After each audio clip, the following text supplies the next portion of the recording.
Hi, folks. This is Mr. MegaManFan. Like, share, comment, and subscribe. You know all the things to do. And this is the story of a console that needs a paint can. You're probably already familiar with this one from the Angry Video Game Nerd. And I have to say, my experience with it is probably no less frustrating than his. I didn't need a paint can, though. This console was fickle.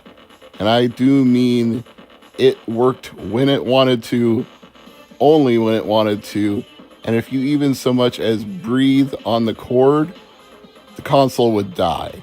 So I had to go to extraordinary lengths to film this footage. I had to prop up multiple things behind the power cord to hold it in place at a specific 45-degree angle so that it would play nice and give power to the CD32. And I explained this problem to the friend I bought the CD32 from, and being a stand-up guy, he felt bad about it. He's like, well, let me take a look at it. I've done some soldering, I've done some things, maybe I can figure it out. He unscrewed it, took it all apart, and couldn't find anything obviously wrong, so he thought, well, it's got to be the power supply, maybe that went bad. So he, at his own expense, credit to him, ordered a replacement power supply for my CD32, and he hooked it up in his home, and he's got a TV that has multiple SCART connections because he's that kind of gamer. He doesn't need to use the SCART to HDMI converter like I do, and it was powering up again. So I was like, great, problem solved. But there is another problem. The CD32 controller, I don't know how many of you have ever used one. I've had the displeasure of using one, and let me tell you, they are not well built. The D-pad may be the worst one on any controller I've ever touched. It's mushy in all the wrong ways. The tactile feel is terrible, and the up direction didn't even work at all, which was really bizarre because he gave me a Mortal Kombat ripoff called Shadow Fighter along with the console. And on a lot of fighting games on CD32, jump is mapped to up. So I couldn't even do combos in the game. I could only move left or right, kick and punch. I couldn't do anything else. And even getting this Pinball Illusions game to start was difficult because the up wasn't working on the controller. Now, there are workarounds for the CD32's controller that comes packed in with the console. You can use most 9-pin Atari and Commodore controllers. You can even use a Sega Genesis 9-pin. And I checked on some vintage computing forums and was told there are no pinout incompatibilities that could fry something. So that's the good news. But the bad news is the CD32 has 4 buttons, and if you use anything other than a CD32 controller, there won't be pinouts for all 4 buttons, so you won't be able to play certain games that require all 4 buttons. Now, one of the ways that people have gotten around that is homemade controllers. So you can order one, like I ordered one called the KTRL or Control, whatever you want to call it, and it does the job. It has all the buttons and it's styled like a Super Nintendo controller, except it has the 9-pin out like Commodore CD32, Commodore Amiga, Commodore computers in general tend to have that 9-pin port. So that'll do the trick, but ordering a control direct from Europe where they're sold could cost you $60, and on the secondary market, it'll still cost you at least $30 to $40. You may be starting to ask the logical question here. Is it really worth it for a console that costs hundreds of dollars, where the cheapest games are $30 each, where the output is not suitable for North American televisions, whether they're CRT or high definition, and where the controller that comes packed in with the console is a piece of crap? And if you said I'd rather emulate than own the original hardware, I would not blame you for that decision. And if you didn't even want to play these games, I wouldn't blame you for that decision either. All I can say is I'm a madman who became obsessed with the CD32 long before AVGN did a video about it because I grew up with Commodore computers. My first, if you want to call it a gaming console, was a Commodore VIC-20, and when that died, my parents bought a Commodore 64, and when that died, I used my own money as a teenager from working part-time in the summer to buy a Commodore 128. So that was my outlet for gaming until I got a Game Boy, was Commodore computers.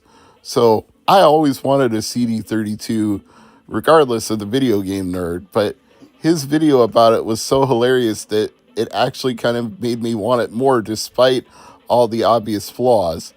And there is one more flaw that I haven't even addressed yet.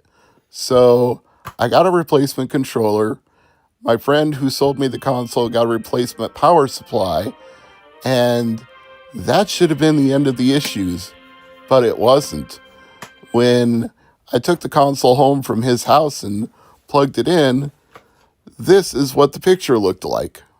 Yes, somehow in the time from when I gave it to him to when he gave it back to me, the SCART adapter developed a fault in the video output. I thought maybe it was interference, so I unplugged everything and plugged it into different ports, and it still looked this way no matter what I did or how I hooked it up. So it has developed a brand new problem that also does not involve using a paint can in any way.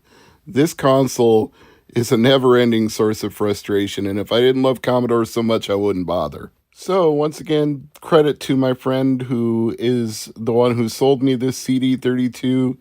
He's actually sending it to a friend of his in Texas who is a repair guru, and he is doing this at his own expense, shipping to and from, plus whatever the cost of labor is, because he doesn't want to have sold me a broken console.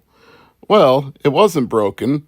You can see it was working for a time in this video, but things just keep cropping up with CD32. So I have to humbly suggest that if you're a video game enthusiast, you might know of this console, you might even want this console, but you probably don't want the headaches that go along with it.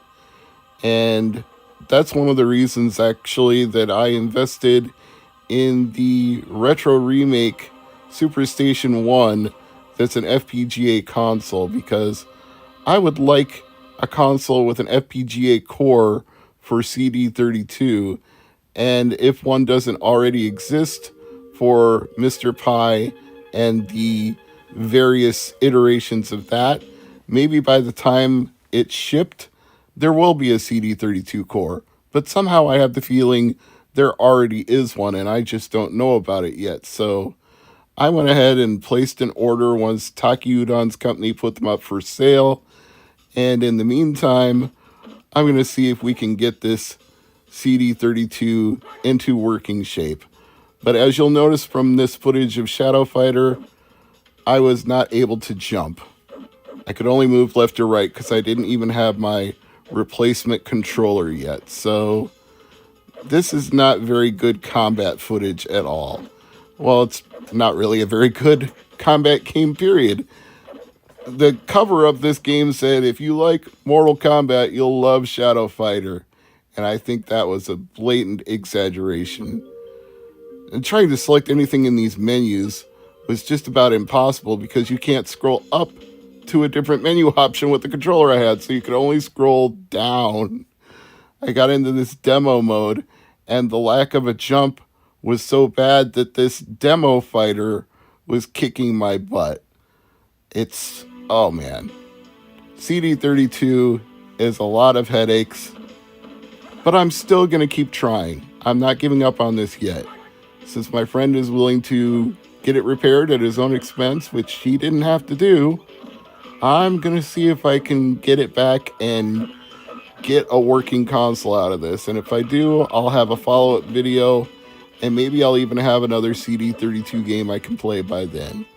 But in the meantime, this was, for a brief period of time, as good as it could get, with a badly working controller and a very finicky power supply.